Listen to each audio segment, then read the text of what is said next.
What's up, FNL podcast listeners? This is your host, Jake Hirsch, and I'd like to welcome you to yet another long-awaited episode of the podcast. I wanted to apologize for it. You know what? Fuck it. I'm done apologizing for stuff. I was in the process of finishing school and coming back down to Texas and getting all my shit wrapped up in Canada and everything. So it's been a pretty interesting, I don't know. Gosh, a couple of weeks, probably 3 weeks it's been since I've been back, and oh man, so good to get home. It's so good to be around my family and yeah, just kind of the familiar settings, my house, my bed. Not to say that I don't miss Calgary, I miss my friends, I miss some special people that are in my life over there, and it's never easy leaving. But, I'm also a dad, and I'm also, I've got responsibilities, and Texas is my home right now. So this is where I need to be. And, there's some opportunities popping up over here. There's opportunities back in Calgary. So, who knows where I'm going to end up landing on my feet. But wherever I go, you guys are going to be with me, and I will take you on the journey of my so-called life. But anyway, I want to thank you guys for tuning in again. I wanted to talk a bit about this episode because it rings a lot of it kind of hit home for me. And a lot of you guys know me from Facebook and Twitter and the social media stuff, but I've never really talked overly about my life and my personal background. Some of you guys know me, obviously close friends and family, but some of you listeners don't, and you don't know what my background is, and you don't know what my history is. And in regards to this topic, anyway, my guest today is a guy named Kilmister, and he's from Hawaii. And I caught an article that he had written, and it showed up on my Facebook timeline. I'm sure when you scroll through your stuff every day, you come across 100 articles, but one of my buddies had repeatedly posted it and said, you got to listen to this guy's article. You got to check out this guy's, his writing. It hit homes. It hit home. And it spoke to me in a different way that I've always tried to express my feelings around, where a certain segment of our society in regards to women have evolved to. And it spoke to me in a way that some of my past relationships have been. Now, I was married at one point, and getting divorced was probably one of the hardest things that I've ever gone through. Anybody who knows me during that time period, I was a fucking wreck. And to the point of where it was borderline sad. If any of you guys have ever seen the movie Forgetting Sarah Marshall, or even a great movie like Swingers with Vince Vaughn and those guys, that was me. I was heartbroken. My world came apart. I had just dropped a shitload of money on the most amazing wedding possible. I flew in butterflies from fucking Toronto for my ex-wife. That's how much I love this woman. And she literally, you ever seen that scene in Indiana Jones where the guy puts his fingers into the guy's chest and rips out the heart, and it's like fucking beating, and you can see the guy holding the guy's heart and it's just beating in his hand. And that was pretty much me. I sat there like a slave about to be sacrificed at the altar in the Mayan ruins, and it was probably one of the worst times of my life. And I look back at that experience, and I learned so much, and it probably ended up being, in hindsight, it probably ended up being the best thing that ever happened to me. And the reason I say that is not because the experience of going through that much pain and heartache and sadness and strife and all that shit it was a good feeling or a good experience, but it's almost like you need to experience something like that in your life at one point or another to truly appreciate where you were and what you were doing at that time. I was such a pussy. I was such a pussy in that relationship. And I look back now and I'm like, man, I don't even know who that guy was back then. Like, I was so worried. Like, I had met this, woman, and in my eyes, she was just this incredible catch, and she was, blonde hair and blue eyes and gorgeous and the whole 9 yards. And in my world, I thought, I'm never going to get anything better. Like, this person is such a catch. I can never let them go.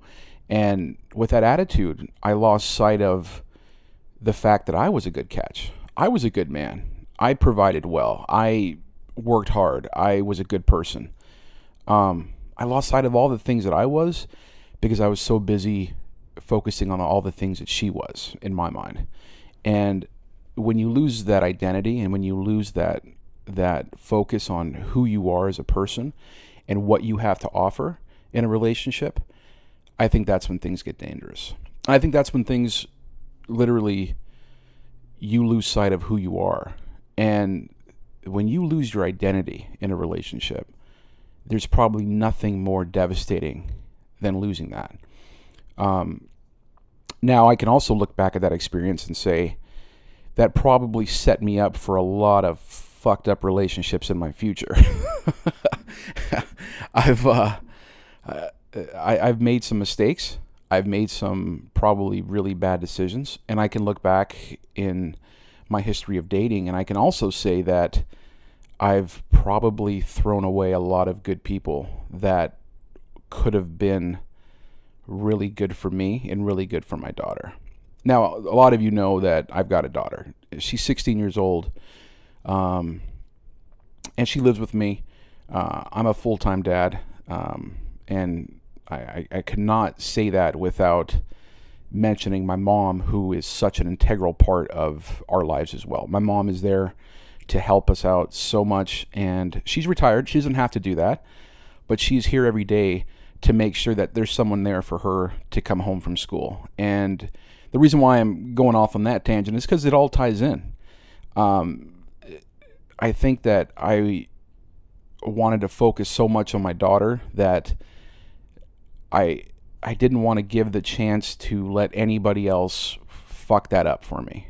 Like, I don't want to bring anybody else into that social circle of mine of not even social circle, but just into that tight-knit relationship that I have with my daughter, because I mean, she's been with us since she's 7 years old, and to bring a girlfriend or a wife into the mix is a very tough thing. And I know a lot of you single parents out there.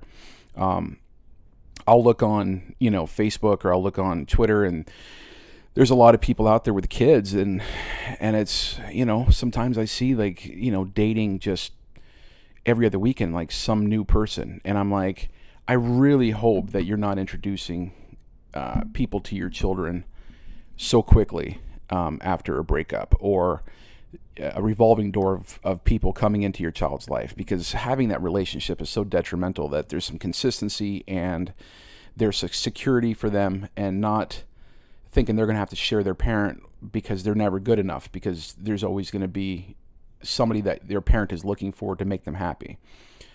I'm happy that I have such a great relationship with my daughter, but there was a time that after my divorce that I was so hell-bent on finding another good person to bring into my life, or just a good person, period, to bring into my life. I'm not going to say another good person, because I think, my divorce, like I said, for all the good things that it taught me, it fucked me up pretty good too. And it probably jaded me in a lot of ways, where I was so afraid to get hurt, and I was so afraid to put myself out there again, that I built this really tough exterior shell. And it was very hard to penetrate that wall, because it was up, and your trust goes out the window, depending on what the breakup was about. But, a lot of times your trust goes out the window.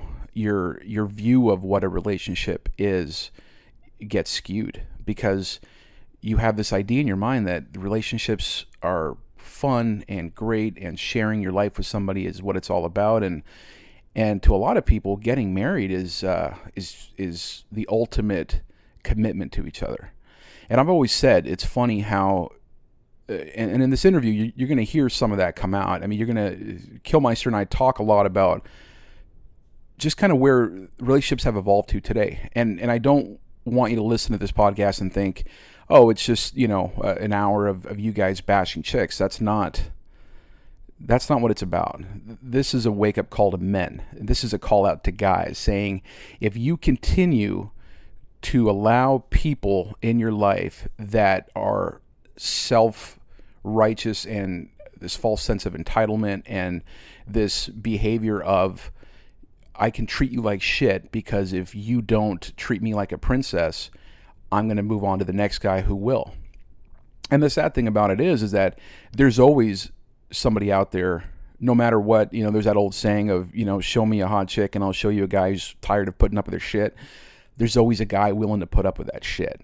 So the behavior never changes. So this interview, we touch a lot about, a lot about relationships and where women have kind of evolved to. And don't get me wrong, this isn't, I'm not, throwing a blanket statement or, putting everybody on blast here that all women are scandalous and shady and all this shit. But people that are like that. People that are shady as shit, and people that behave a certain way and have no respect for themselves. But yet they put out this vibe of, where are all the good guys and I deserve a good man. And this is exactly what this article was about that Kilmister wrote. And it spoke to me. It spoke to me in a way of not ever really being able to put those things into an expressive opinion or being able to express that in a way that people would understand where I was coming from without it sounding like I was bitching about women. Because I love women. I mean, I love women so much I fucking had one. And I'm trying to raise her the right way. I'm trying to show her that having a false sense of entitlement and unrealistic behavior is not going to catch you a white knight, a guy that's going to come in and really treat you like a classy woman that you deserve to be treated like. Every woman out there, just like every guy out there, deserves to be treated well and great in a relationship. But sometimes you got to ask yourself, do you deserve to be treated like that? Are you holding yourself in a high regard? Are you holding yourself in a classy, standard way that speaks to people? And I think sometimes you need to step outside that box and ask yourself, would you marry you? Would you date you? I put up with a lot of people's shit, and I have over the years.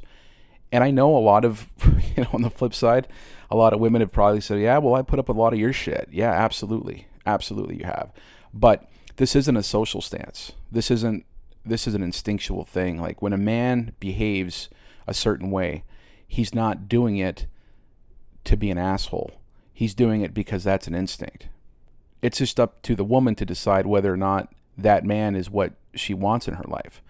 But to a woman, I think a lot of women don't have the instincts to behave the way that they do and the way that we talk about in this article. And like I said, it's not for everybody. I mean, it might be Surf City for a lot of guys out there, or Couch City, rather. I mean, you might read one of his articles and say, you know what, I have been acting like a pussy, and I'm going to stand up for myself, and I am going to be more assertive in my relationship and not take any shit. And you're going to probably email me in a week and say, hey, fucking thanks, bro, I'm on the couch now, or my old lady left me, or, whatever the case is.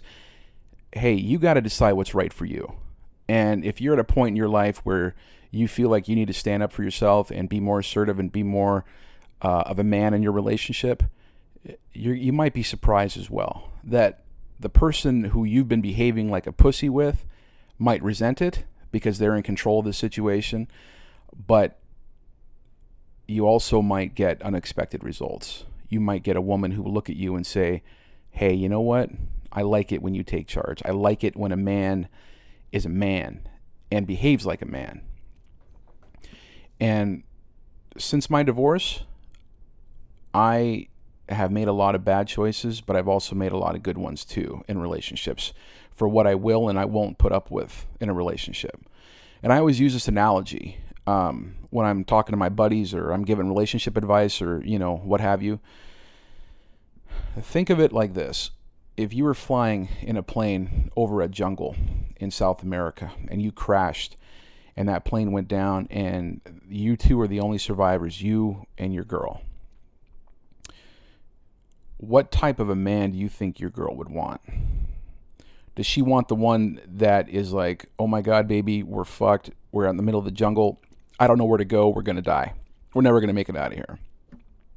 Or do you think your woman wants the one who, even if you don't know the way out, you pretend you do, and you grab her by the hand and you look at her and you say, listen, I'm getting you out of here and we're going to make it. We're going to be fine. I'm going to keep you alive. Follow me, babe. And you lead the way. And I guarantee you, the second one will always win. So I want you to kick back for the next 45 minutes and I want you to think about what this interview is all about. And I want you to go to the website and I'm going to have some links up to where you can find some of Kilmister's articles and read them and try to approach them in a non-defensive way.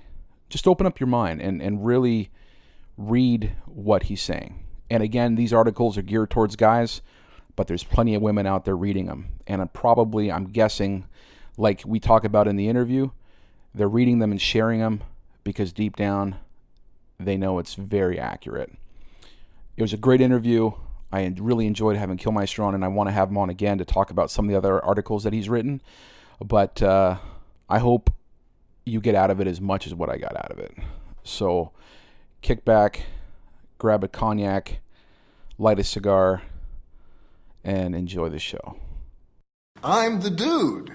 So that's what you call me, that or his dudeness or duder or, El Duderino if you're not into the whole brevity thing.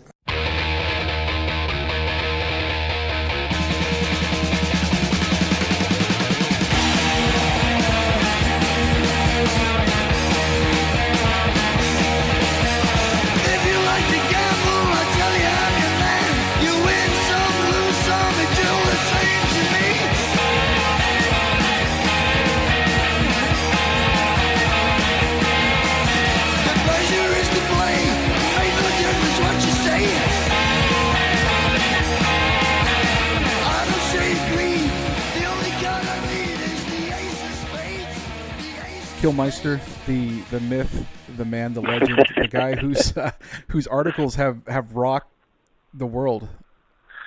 Basically, I'm just, I'm 39 years old here. I live out here in Hawaii. I'm originally from upstate New York, Syracuse, to be exact. Most people know Syracuse University, of course. I live out here in Hawaii with a couple of my good buddies from back home, and been here. Well, this is my second time out here, actually. I was here for 5 years the first time. Went back home for a little while, then came back actually about 7 months ago. But, okay. That's me, man, in a nutshell. That's awesome. And so you're there to stay then? And any plans on moving back to the mainland? No, like I said, I left here, I was here from 2005 to 2010. And then I just, I got what they kind of call like island fever, where you kind of feel like you're trapped and you can't really go anywhere and stuff. So kind of freaked out, and I went back to New York. But then when I was in New York, I came back out here to visit for vacation, and I really got back, and I was like, well, I really missed this place. So right then and there, I kind of decided to come back, and my friends had a room for me, so it was perfect. And I'm very stoked to be back here. So that's awesome. And so just to kind of give the listeners a good idea as to what the article is about. Now, I saw the article on Facebook. I think somebody had posted it and said, this is too good to pass up. You got to read this. And I think you know what Facebook is like. You see 100 articles a day, and oh, sure. something just kind of reached out and grabbed me. And it was just one of those situations where I was like, I don't know what kind of headspace I was in at the time, but I clicked on the article, I read it, and it just made sense. And how far back did you write that article? That's only, I want to say, what are we in May right now? I think I wrote that in probably early March. Yeah, I think it was early March. I can actually look at it. Yeah, I'm looking at it right now, March 15th. Okay. So it's only, a couple months old, really. Wow. And for the listeners that don't know exactly the article that I'm referring to, of course, we're going to have the links up on the website, but the article is called "Most Women Don't Deserve a Good Man." That's the And one. it links up to a website called Return of Kings. Can you tell me a bit about what that website's about? Return of Kings, it's basically a website. Honestly, it's like, they call it like manosphere, I guess they would call it, red pill type stuff. Honestly, this is stuff I'm actually learning about as I go along. It's basically, my friend of mine introduced me to the website probably a year ago, maybe. I read a couple articles. I thought it was great. And they have an option for you to submit your own article, and if they, they'll review it, and if they find it acceptable, they'll put it on the website. Basically, it's run by this fellow named Hirsch, Roosh, and he lives in Europe, I believe. And it's basically just, it promotes men being masculine. It's about men being men, as opposed to a lot of men today tend to be a little more feminine, or support a lot of the feminist type stuff. You know what I mean? Right. This website's more like, let's just return to King. Let's return to being men again. Right. And it's a great site. I can't honestly say I agree with everything that's on there. They have many authors. Some of them I agree with, some of them I don't. But they give me a great platform. They got a lot of a large following, so it's a great platform for me to put my stuff out there, and I appreciate that. So, but Right. it's a good website. Yeah. I mean, I've flipped through some of the articles. Obviously, I've read the articles that you've written. How long have you been writing for? I mean, honestly, years ago I had this little crummy blog I used to have. This is back in like the early 2000s, like before Facebook and before even like MySpace and all that. And back then it was really hard to get an audience because you kind of had to just hope people would come across your page somehow and build a following. And I used to write with a friend of mine about just similar tone, but it wasn't all about like women and stuff. It was just about everyday, anything you can imagine, but that very similar kind of abrasive, sarcastic sort of tone. But after a while, we kind of got discouraged because we weren't really getting a lot of readers because we just had no way to really get our name out there. So I kind of gave up on that. But then, I saw this opportunity, and I know with Facebook, Twitter, all that other stuff, you can really make your name for yourself pretty quick. I mean, well, social media is just like giving people the ability to you can really it's boils down to how much work you're willing to put into it to advertise yourself. But with social media these days, it's like, holy fuck, man, you can just put it out to whoever you want. Yeah, exactly. And this article here, I'll be honest with you, man. I mean, I wrote it, probably a couple days or so. I don't even really remember. It was just, put it this way, I never in a million years thought it would be as popular as it was. I mean, I've written a few before, I've written a few after, and they've had some mediocre success. But for some reason, this particular article really just took off. And I can't explain it because I wrote it, so it's hard for me to look at it from a reader's point of view and say this is why it grabbed me. But I just know that I would look at the counter because on the website they have a counter how many people will looked at it or read it or liked it, and it's just every day. So it got to the point now I'm looking at it, it's got almost 200,000 likes on Facebook. That's just likes. Who knows how many people read it? But and every day I'd watch this thing climb, and I'm like, what is going on here? Why is this doing? Why is this happening? But whatever. I'm not complaining. Yeah, no. I mean, obviously it struck a chord, and with the people that I have spoken to, and I mean, I'll be honest, I've even read it to some of my friends. Like, we're hanging out. My mom was having coffee the other day with me, and I read it to her. And my mom was like, holy shit, this is like 100% accurate what this guy's saying. So, I mean, obviously there's a clear context, like as far as a theme around the article and where you believe women have kind of evolved to these days. Now, was this from kind of a specific experience, or was this an accumulation of relationships over the years that you kind of got this? This is really it's an accumulation, but it's not just from me. It's an accumulation of basically myself. Many of my friends, acquaintances, family members, just multiple people from all age groups, all walks of life. Me personally, I'm 39 years old, like I said, and I've never been married. I have no children. I've had a couple relationships here and there, nothing that lasted more than maybe a year and a half, 2 years at the most. So I've pretty much been single guy most of my life, and Right.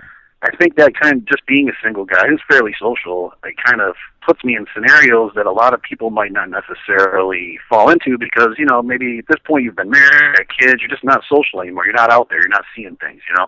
Right. So I think I kind of got somewhat of a unique perspective in that sense because it's like, you know, like I get people that, you know, that are against me that are like young girls are like, oh, you know, college age girls. Oh, we're not like that. What the hell do you know? And it's just like, whoa. What is a 21-year-old college girl going to tell a 39-year-old man about life? You know what I mean? Like, Right. What do you mean? You know what I'm saying?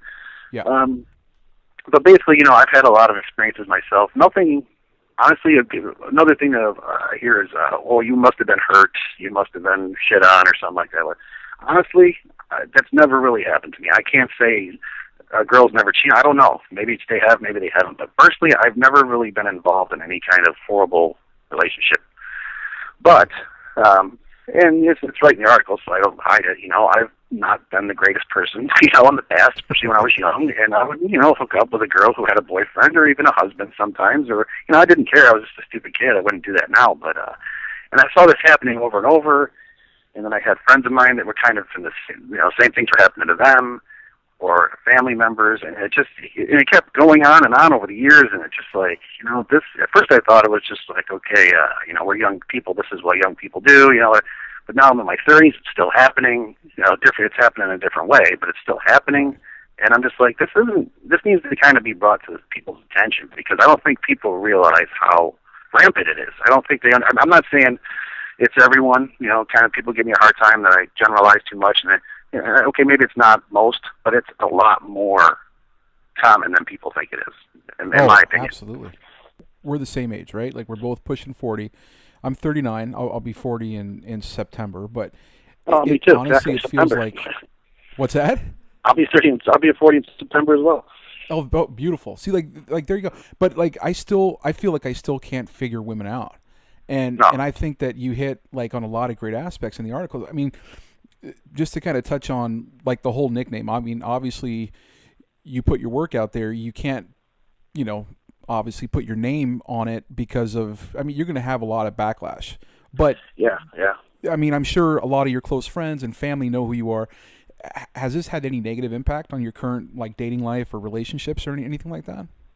You know, not really at all because, believe it or not, people would read this, you know, not just this article, but any other one I wrote, and they're going to be like, oh, this guy's a misogynist, he just hates women, you know. And I can kind of see why they would think that because it's pretty, you know, abrasive, offensive stuff, and that's just the way I write. It's my kind of, you know, twisted brand of comedy, I guess, whatever, but some people just see it as anger, I guess.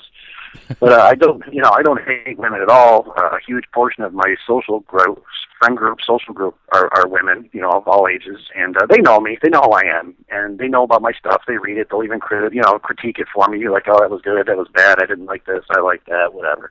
Because they know me as a person. I'm a different person, you know, in real life than I am when I'm writing. I mean, I believe what I'm writing, but to hang out with me in person, I'm not talking like this all the time, and you know, being a complete asshole to everybody. You know what I mean? So. You know, I feel like I'm a fairly personable guy, and it doesn't, you know, really affect me. To be honest with you, I've actually had, especially since this particular article got a little bit popular, like a lot of women have read it, and it seems like they like me more for it in a weird way. You know, it's just how it goes sometimes. I don't know. Yeah. I guess they appreciate the honesty or something. I don't know. Yeah, no, I mean, you know what? I think the honesty on it is refreshing. I think that's probably why it stands out to so many people. I think it's a lot of what people think. I always think back to the, you know, Jerry Maguire manuscript, the things that we think but do not say. And I think a lot of guys have come to that point where it's like, I don't know how to express this viewpoint or this feeling that I'm having in relationships or when I'm dating women or why I can't seem to get into a good relationship. But going back to what you said about, you know, some of the feedback that you've gotten, you know, I've looked on the Return of Kings and looked at some of the comments, and even like when I shared the article on my Facebook, you know, I noticed a lot of people, there's, you know, some people are you know, down with it, but there's also been some backlash. So, you know, everything from you hate women to, you know, you're clearly hanging out with the wrong crowd, et cetera, et cetera. Do you ever engage in the back and forth of it, or do you just read the comments people post and just like, yeah, fuck, whatever? You know, honestly, I this is probably a good thing, but the Return of Kings itself, the website, has a policy, which is probably a good thing, and I understand why now, that you're really not allowed to respond to the comments of your own article for the most part, because they don't want that ridiculous back and forth probably going on in their comment section. Especially, and this is one of the things I don't necessarily agree with. I love the website, but they also have a policy that women aren't supposed to post there. I kind of think that's weird because I kind of want to hear what they have to say, even if it's awful. But you're not supposed to respond to your own articles, and B, you're not supposed to respond to women. Period. Yeah, I mean, I forgot what was the question. well, I mean, like, do you like, have you got into it, like on Facebook with people? I mean, even if it's not on Returning Kings, because I noticed that even some women that write on there, I mean, clearly they're women because of what their angle is on it, but sure. Have you ever gotten into full blown arguments, or is it one of those things where you're just like, listen, I own the article, I wrote what I had to say, and it's not really up for an argument. This is more of an opinion and a viewpoint. Yeah, I mean, I'm not gonna lie. I mean, there's been, not on the website, but then like on my Facebook page, I've been attacked a few times. Attacked a lot actually, and everywhere. Twitter, I've been attacked. And there's been a couple times where if the mood struck me right, I'd get into it with somebody, and I'd almost always regret it because it's not going to go anywhere, and it turns into like just a name calling fest and just typical internet stuff. Like it deteriorates so fast. What I mean? Right. I try to avoid it though because I know there's no real winning. You know what I mean? And I think that's why the policy on that website is actually good, because they know that this. I think one of the main reasons the article is spread so quickly is because either you loved it or you hated it. But whether you loved it or hated it, you still shared it. You know what I mean? Like, it was like, hey, I love this, check it out, or I hate this shit, this guy's an asshole, check this out. You know what I mean? Right. So I think that's why it went around so fast, because even the people that hated it were still sharing it with their friends. Yeah.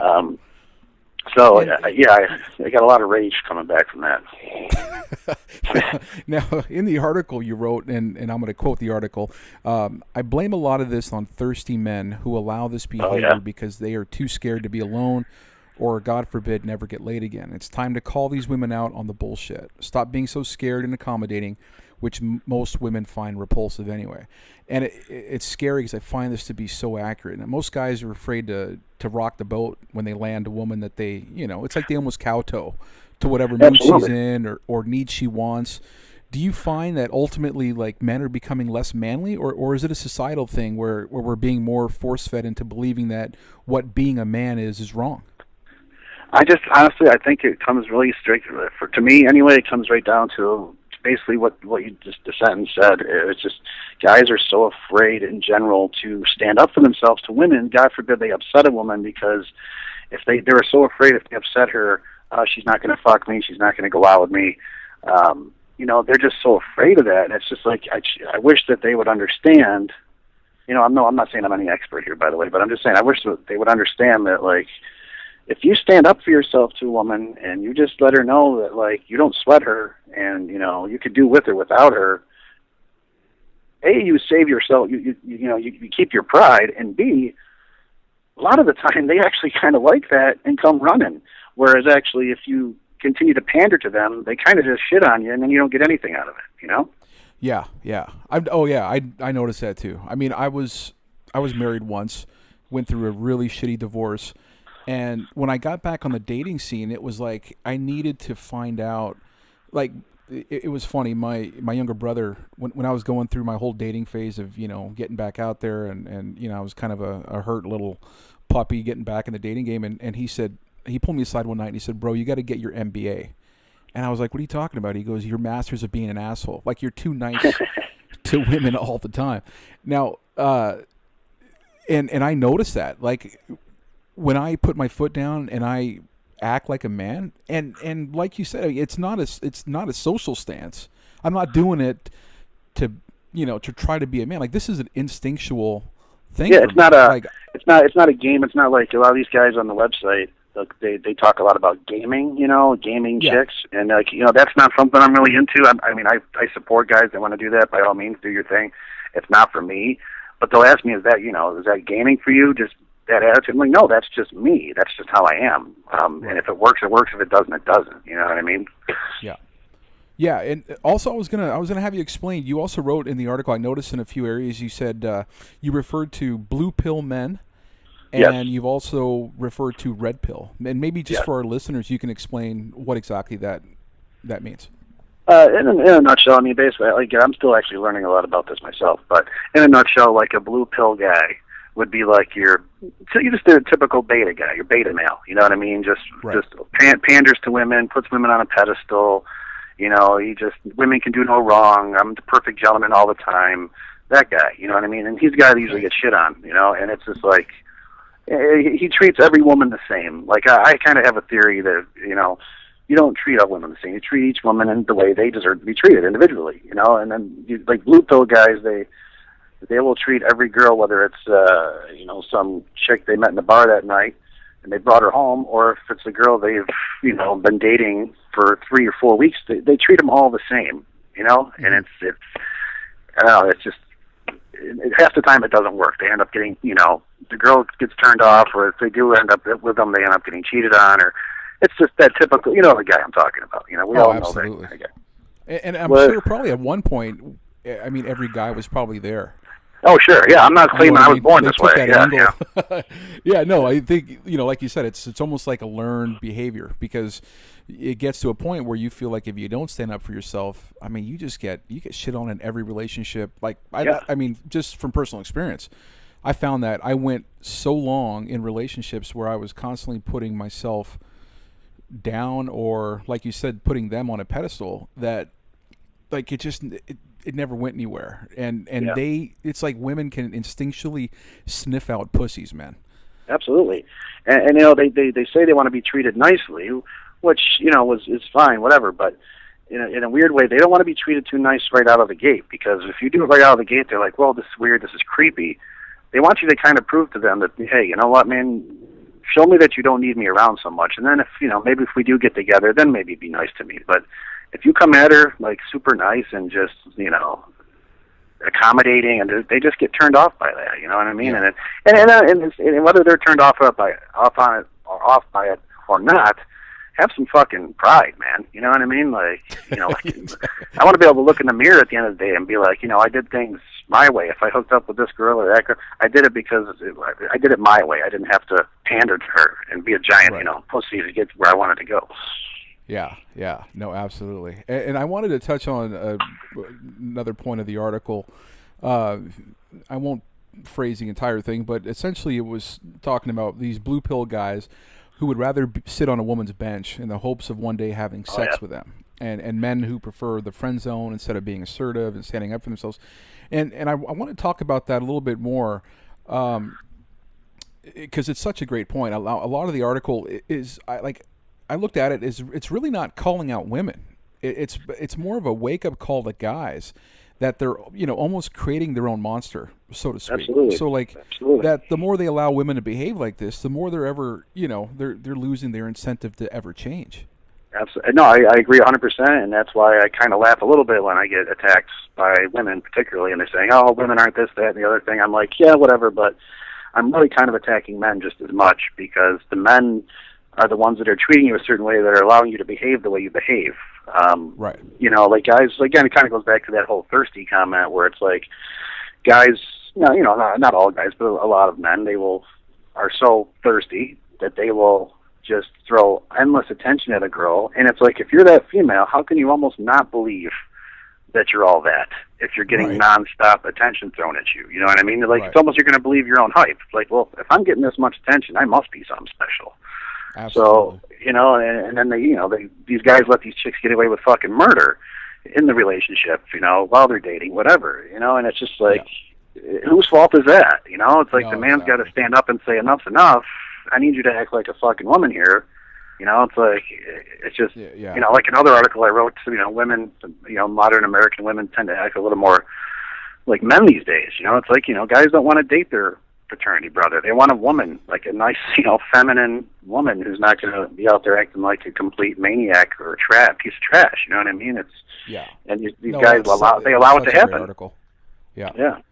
Oh yeah, man. And like, I definitely want to explore some of the other articles that you've written, because I mean, like I said, anybody that goes to the website can again check all those out on returnofkings.com, and we'll definitely post up the links and everything. But again, if you're just joining us in the middle of the podcast, I'm interviewing Kilmister, whose article "Most Women Don't Deserve a Good Man," amongst other articles that he's got up there, has really hit a note. And I mean, as far as I'm concerned, it's gone viral, and I definitely encourage people to go check it out, man or women. Not to interrupt you, but I also have another site that I write for that has three more articles up on it that Return of Kings didn't post. You can see the links on my Facebook page, but you've probably heard of Thought Catalog. That's kind of a popular blogging website. I've got a few articles up on Thought Catalog as well that are a little shorter, a little more, probably funnier in my opinion. But if you're looking for something else, there's some stuff there too. Perfect. Now, another great point that you hit in the article is how a lot of these younger women have now transitioned into motherhood, and where now they're in marriages and they have kids of their own, yet only now start looking down on younger girls who have essentially picked up their torch and have kind of carried on the very same behaviors that they did. I've noticed that a lot, and I didn't really ever put that into perspective until you wrote about it, and I started thinking about it, and it's funny shit, man. Seeing the transition that women have now, they looking back like like these young broads are it's like they're it's just funny, like they picked up their tricks of the trade in the game, and now they're just gonna fucking hate on them, man. It's dude, I see it every day, all the time. You see it. It's absurd to me. Out here in Hawaii, it's kind of a unique scene where, like, at least where I grew up back home, like if you're an older guy in your 30s, late 30s especially, you don't really find yourself hanging around 20-something people, or they kind of look at you as like a creep or something, because that's, people give me a hard time on these articles. Oh, what are you doing? You're 40 years old, you're a creep, hanging around 20-something-year-old women, whatever. But it's a different scene out here. It's like out here, nobody really cares how old you are. Everybody's just so open to making friends and hanging out that if you're cool, we don't even care how old you are. Yeah. So, I mean, but the point I'm making is that gives me access to a lot of people, men and women, that are still in their 20s, and I see how they act, and I've seen like 2 or 3 generations of these 20-somethings go through. I say generations, by that I mean like maybe 4 to 5 years apart from each other. Right. And, and I'll see them, and they'll be like, I remember you guys 2 or 3 years ago, you same girls, friends of mine, maybe you are, maybe you're not, I don't know, but this is exactly how you used to act. You used to act exactly like these girls that are in the bar with us right now. And you're giving them the stink eye now and looking down on them for doing exactly what you used to do. And the only reason you're doing that is because now you're mad because maybe you've lost it a little bit, and these are the hottest girls in the bar right now, and you're just hating on them. That's all there is to it. That's all there is to it, cut and dry. You're just hating on somebody because they stole your attention. Exactly, and I've bared witness to that. I mean, countless times on my Facebook timeline. I don't know about you, man, but it was almost like I'm just trying to think of an analogy here. Probably like the equivalent for guys reading Revelations in the Bible. Like, this is what's going to come, and this is what I'm going to open your eyes to. And I just looked at my timeline, and I'm like, holy Christ! Like when you were talking about those that they post advice-filled. I don't know how you pronounce it. What is it? Memes or memes or? Oh, memes. Well, those memes where like it's like a picture of like a fucking like a sunset, and it'll be like, oh, you have to believe in each other or something. Just that the bullshit that nobody lives by, but they put it online, pretend they do. Yeah, exactly. Like once you said it, I was like, holy Christ, man! This is like all over my fucking Facebook and Instagram and everything. But I wanted to reiterate again that for me, in my mind anyway, I mean, this isn't, it's not woman bashing. The article isn't about you need to go out there and treat women like shit or hate on them. Not at all. But to me, I mean, when I read your article, it was almost like parenting advice, like to the effect of like, hey, if you let your toddler run around like a fucking chimp, you're going to eventually have to expect that they're going to only eat bananas, right? Like, exactly. I mean, a lot of these women act the way they do only because we've allowed ourselves to be treated like this. So, So my question is, do you think that there's some class to the way things used to be? Like, I mean, if you think back to the days, in the Rat Pack and era, and where women held themselves in a different light. Well, yeah, I mean, absolutely. I mean, it's almost in compare. You almost can't even compare because like I even look like you're the same age as me. My parents are from the baby boomer generation, Right. and my mom was a fucking saint. You know what I mean? Now, granted, they came up in a different time. You know, my parents were married when they were in their. My mom was like 20, my dad was like 21. But I mean, it was a different time. I'm not saying that people need to be like that still. You know, that might be a little Right. extreme on the conservative side, the way they were brought up. But at the same time, you know, do we need to really be out there acting like complete fucking, you know, trash bag hoes all the time, every time we're in the bar? And like, it's, you know, it's like, look how you carry yourself, and then you're gonna go online and talk about where's all the good men. You know, like I say, you know, where's all the good men? Did you see how you were acting last night? You're telling me you deserve a good man? I saw you grind your ass on like fucking 4 different guys. You know what I mean? You don't even know their names, but you deserve a good man. Okay. Yeah. So, like, I also wanted to point out, and this is another great quote that you had written, but it goes, quote, you ever notice in movies and TV shows that when a man cheats on his girl, he is portrayed as a total piece of trash misogynist, but what happens when the female character cheats on her man, the man is still portrayed as a piece of trash misogynist that deserves to be cheated on. She was just a victim, and we are supposed to be happy that she left him for the other man. Yes. Now, Yep. I know a lot of people that have put more time and effort into their fucking daily makeup routine as opposed to the marriages. So is this why the divorce rate is so high, or is this why a lot of women feel like they can just up and leave whenever they don't feel like they're being treated like a princess? You know, it's kind of crazy because I really do feel like you know, not just media, but it's just they have this mentality that like if I'm acting, if I like say that if a woman cheats on a guy, she can justify it anyhow and be like, well, I cheated on him, or I did this, I acted shady in this way because he didn't treat me right. He didn't do this for me. He didn't show me enough attention. He didn't. They can justify every time. Yeah, instead of just being honest and be like, you know what, I'm kind of a hoe. You know what I mean? You know, it's always got to be somehow traced. Yeah, it's always got to go back to somehow it's the man's fault. But just like it's, you know, like you said, whenever you see a movie or a TV show, if the woman cheats on her man, you're supposed to be happy for her because he was just a big fucking prick that was abusing her, or fucking a misogynist, or whatever the fuck. You know what I mean? And but the guy's always, no matter what happens, the guy's always made out to be the bad guy. He's either cheating on his wonderful girl who was completely loyal to him, or he was the bad guy and she cheated, but he's still the bad guy because he treated her bad. You know what I mean? It's just like, how much do you think that's a media thing? I mean, like, I know right now this is, I mean, it's kind of the, you know, the so-called Oprah generation where it's, you know, do what makes you feel good. Don't, you know, think about what other people say. Don't, like, when I was married, it was so vital for my ex-wife to say, I want to get married in a church, and I want all these people here, and I want friends, and these people that were important to us, and the sanctity of having it in a church, and the priest and everything. But the minute things go sideways in your marriage, they don't ever utilize the people that are important in their lives, or the people that will challenge them and say, hey, you know what, you need to put some work into this fucking thing.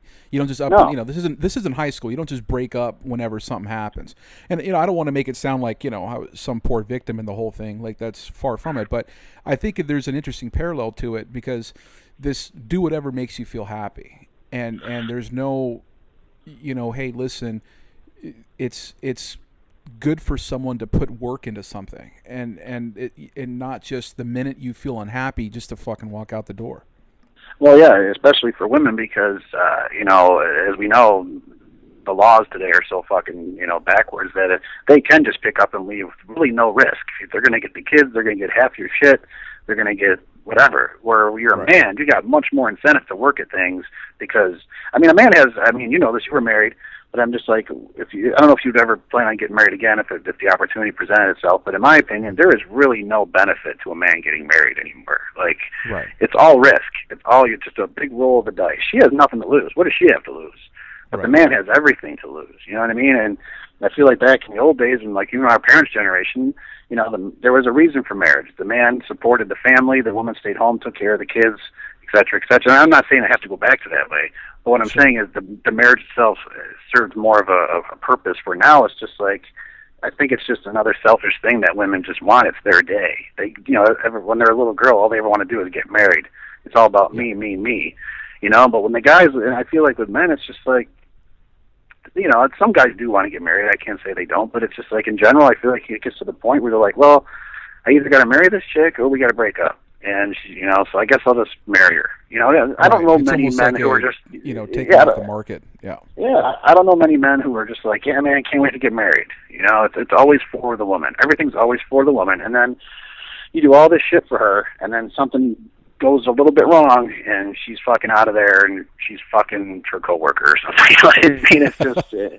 And that kind of goes, yeah, and it kind of goes back to like the whole bench thing because, you know, any chick, I mean, especially your more cute chicks, they're going to have guys that sweat them nonstop. They're going to have their little bench of guys just looking up to them, just waiting for the opportunity.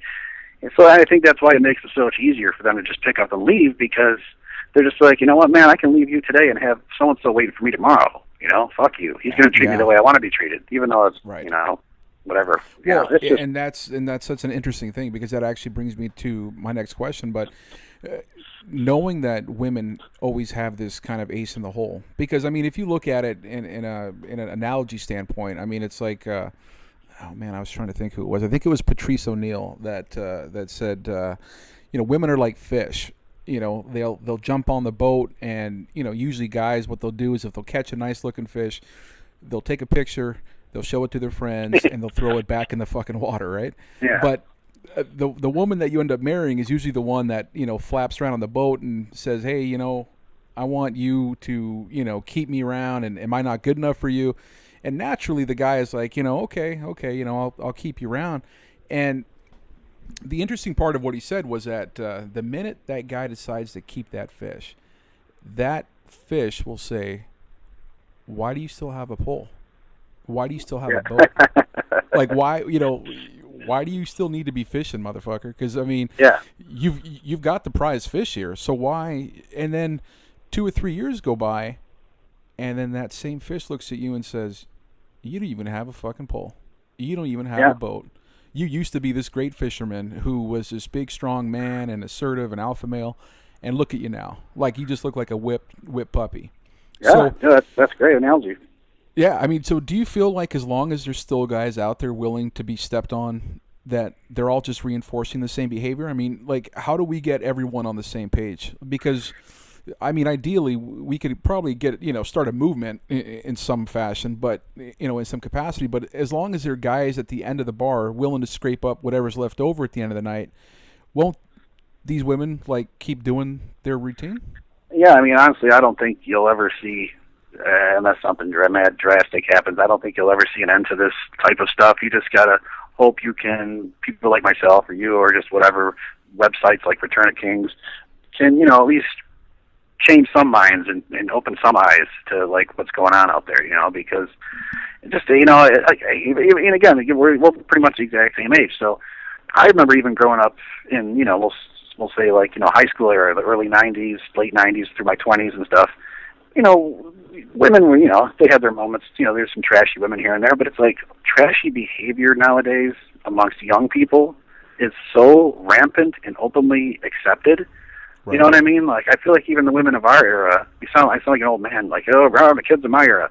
But it's just like, you know what I mean? But it's true. Like, I look at my old yearbook photos, and I think about being out in bars and clubs, and it was like, yeah, you know, like, people would get a little, you know, little risque here and there, maybe. Like, but now it's just like standard operating procedure is to just go out and be as trashy as you possibly can. And it's just so openly accepted, and it's only getting worse from what I can see. I look at my high school yearbook, these girls are dressed, it looks like they're wearing, you know, fucking snowsuits compared to what these girls are wearing now. You know, I told my daughter, man. Yeah, but I have a daughter that's 16, and I told her, you know, like when I was in school, it was fucking sweatpants and turtlenecks, man. Yeah, like, dude. And now it's everyone looks like strippers. It's crazy. Like the way the sluttiest girl in school dressed back in the day still doesn't compare to the way the average girl dresses today. Yeah, you know, and it's, you know, I don't know whose fault that is, parents or whatever, it's media, pop culture, whatever the fuck it is, but the point is, it's getting worse and worse, and I even hate to sound like that because it does make me sound like the old, you know, curmudgeon of like our generation. But at the same time, it's really that noticeable that over 15, 20 years, things have really gone kind of downhill, man. Yeah. It's not. I guess I wrote in another article. I can't remember which one it was, but basically I was saying how kids today, young people, young men, of course, in their 20s, they're fucking loving life, dude. They're getting laid left and right. They got social media has made it so much easier for them to meet girls and hang out and stuff like that. And girls are looser than ever. But there might come a day where they want to settle down and have a wife and kids, and it's like, you're gonna take one of these to be your wife, put your kids to bed at night. That's kind of a scary thought. How do you explain that shit? I mean, if you go back on someone's fucking timeline on Facebook, I mean, everything is, obviously, with social media, everything is pretty much stored somewhere. And some of I was in a relationship not too long ago where if I even began to tell people on social media what I was going through relationship-wise, and then I ended up marrying that chick, fuck. How could I even explain that to our kids? If a girl was out and acting like this girl I was dating was she'd get drunk and just be a complete shit show, but I don't. There's a certain drive to find a woman out there that is holding themselves in a high regard of being classy, who, like you said, isn't out there, twerking and putting pictures up of memes saying, I don't give a fuck what guys think, and I don't give a shit what so-and-so thinks. They always say, guys love watching strippers. They don't ever want to bring one home. Yeah, you don't bring stripper home to mom. Yeah, exactly. Right. So, now it's just strippers everybody's a stripper now. So it's like, who's coming home? Who am I gonna fucking who am I gonna introduce to the fucking family? How am I gonna explain this? Now, I know we had talked about you touched on briefly about the other article that you had written, and that one's called "Why Are American Women Acting More Like Men?" Yeah. What do you say to the typical response of women have the right to act like men, and that's hypocritical, and you're just trying to control what women are doing? They can't act a certain way. Essentially, men just, women, they just want women to be subservient and without a voice. Well, and, that's not even really, of course, that's the response you get from a lot of women, even some guys too. But that's not even what really I'm trying to say. It's just I'm not saying people need to go back to, again, our parents' era of just, ultra conservative, whatever the behavior, freaking dead grease or whatever. But it's just have just a shred of decency. Have a shred of play. You can still have fun. I had fun growing up. We still hooked up with girls and we still had a good time. But people weren't just going out there and just acting openly, just acting like complete trash. I can't think of a better word. You know what I mean? It's there's some trashy shit going on here and there, and all of us are guilty. Sure. But now it's promoted. It's promoted. It's cool to be that way. And it's just you always knew in the back of your mind, maybe I'll score with this girl over here. She's kind of whatever, the stripper you don't take home. But I know there's many other good girls out there I can hopefully meet and maybe take home to mom. Now it's what? Who am I? None of these girls are worthy. You know what I mean? Yeah. It's a broad stroke to say, and it's not, it's just it's kind of discouraging. And I've really noticed too, even people of our own generation have kind of fallen into this whole social media, just storm of just attention. Look at me, look at me. People in their 30s, 40s, women too, because 30-year-old women, they're not, it's in their 30s, 40s, they're not necessarily probably feeling great about themselves these days, compared to 20-year-olds. And hey, look at this outlet I have here to get some attention, and they're doing the same shit. You know what I mean? Yeah. And that's the scary part to me. It's just okay, if it was just the 20-year-old kids, 20-something, I'd be okay, that's what they do. But now I'm seeing it with my own generation. I'm fuck, man. Is this ever gonna end? It's pretty discouraging. No, absolutely. So what's next up for you? Are you going to just keep writing, or are you going to try to expand it to some other publications? Or I would imagine, like I said, you're getting quite a bit of attention with some of these articles. What's up next for you? Just going to keep blogging and writing stuff? I'm always Yeah, I mean, I'm always writing new articles here and there. I'm actually quick to do one. I got a couple ideas, but it only takes a day or two to pound one out. So there'll be some new stuff pretty soon. I'm actually, because of the attention this particular article had gotten, I was contacted by a couple other writers that want to team up on some stuff. Actually, one in particular just contacted me today. She's an actress / adult movie producer. Her name is Nika Noel, and I think she's probably she's a little younger than us. Maybe she's a veteran of that business, right. But she's kind of believe it or not, she kind of supports our point of view, and she wants to. She submitted a proposal, I guess, to a website. I believe it's called Salon. I think it's called. I'm sure. Yeah. Fairly popular website, I guess. She's like, yeah, I'm gonna. I submitted a proposal to them, work with you, and if accepted, we can get an article together. So hopefully that works out, and I can do that because I guess it has a pretty good. This is my first podcast. I hope to do more. I'd love to be on this show as much as possible, anytime. So. Absolutely. Yeah, I even thought of in the past of my own kind of podcast stuff, but maybe I'm just a little too lazy. I don't know how to do it, so. But well, hey man, I would love to have you on the show, man. Again, absolutely. You guys, you run like one month now? Is it how often? Yeah, it's usually one a week, but I'm going to start. One a week.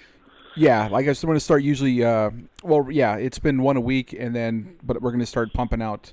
As many as I can. I mean, ideally, I'd like to get at least 3 or 4 a week. Oh, really? Wow. You're going to keep it going? Yeah. Oh, well, bless. Yeah, man. Well, yeah, anytime you need me to come on, dude, I'm happy to do it. I know the time difference is a little crazy, and I appreciate you staying up to talk to me. But hey, not a problem at all, man. I enjoy it. And again, for the listeners that are want to connect with you, what's the best way to do it? I know you've got a pretty good following on Twitter. Yeah, Twitter. My handle is Kilmister1 is my handle on Twitter. Facebook, I have a page. It's not as popular, kind of getting a little more popular, but it's just, you can just, I don't know, it's just Facebook /Kilmister. I'm sorry. You'll find me. Probably. You probably put the link maybe on the website, so you make it a little easier. Well, I like return, and my website has a link to the articles that I've written on Return of the Kings and the catalog, so they can go back and read all that stuff.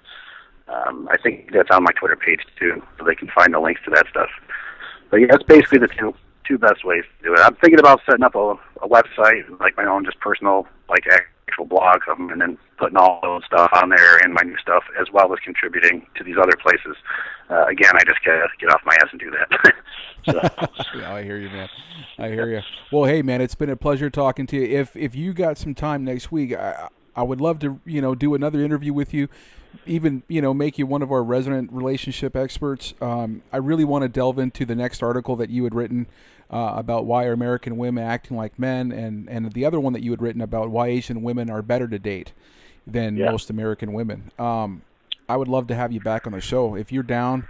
I'm down. I think you got a lot of great ideas and just some of the viewpoints and angles that you have. I think a lot of our listeners would definitely love to hear from you again. Yeah, absolutely. I appreciate it. I mean, just get a hold of me. I'm definitely down. This is a good time. So awesome. You feel good? I feel great. How about awesome, you? Perfect. Yeah, great interview, man. It's great. Again, my guest, Kilmister. You can find him on Twitter. I'll put the links up. Kilmister1, and of course on Facebook. If you guys are following the Facebook fan page for the Friday Night Lights podcast, by all means, check out the link. I'll have all the information up for you on the website. And, hey, thanks for joining me, man. Hey, Jake, I appreciate it, man.